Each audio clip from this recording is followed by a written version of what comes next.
Hi pension subscribers and welcome back to the channel. My name is Dominic James Murray, founder and CEO here at James. Okay, so today we're going to be discussing why transfer a defined benefit pension. Okay, so to dive straight in, what you have to understand with a defined benefit pension transfer is it's not going to be in everyone's best interest. Some people might be watching this video, doing their research, thinking, why on earth would anyone ever transfer away from a final salary scheme? That is absolutely fine. That can be their opinion, and that can also be 100% correct for them. Let's do a case analysis of a person that it might be 100% correct for to not transfer their pension. They have a cautious risk profile, which means they don't like market risk. They like things to stay steady. They're not happy to see their portfolio going up and down, and they also perhaps cannot afford to take risk. Maybe they don't have many other retirement assets. A defined, safeguarded income from life in their trustee in the UK is really valuable for them. Number three, they might also be very cost conscious. They might not want to pay for financial advice. They're currently in a DB scheme which isn't charging them. They don't want to pay any fees. They'd like to keep it as it is. Again, the pension scheme might be more suitable for them.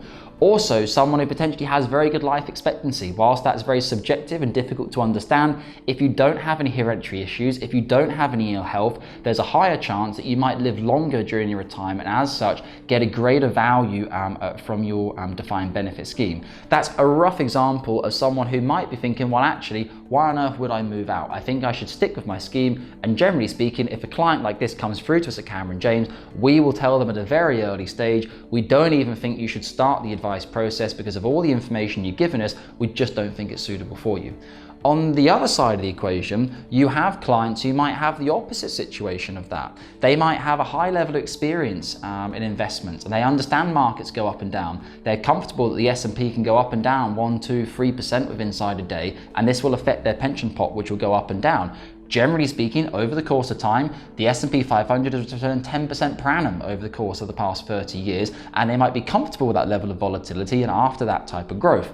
Secondly, they might be comfortable paying professional fees. They understand professional service firms have to charge fees for the work they do. We're regulated, qualified, authorized. It's all expensive. If you're a lawyer and you're looking to transfer your final salary scheme, you'll probably be thinking, yes, our fees are very expensive because we're a professional services firm. It's expensive to do pension transfers. I understand that.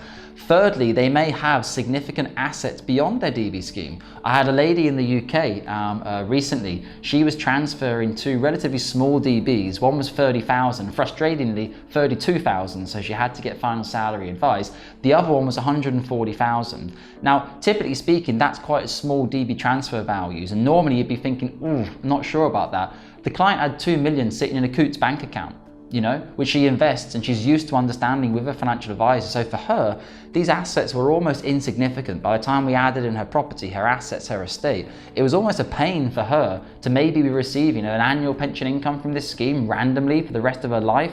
Not really worth it. She'd rather transfer them out. She already had a SIP as well. We took over management of her existing SIP. Actually, sorry, we transferred her existing SIP into an AJ Bell SIP, and then we consolidated the DB pension transfers there as well. So that was a third point, that if someone has significant assets.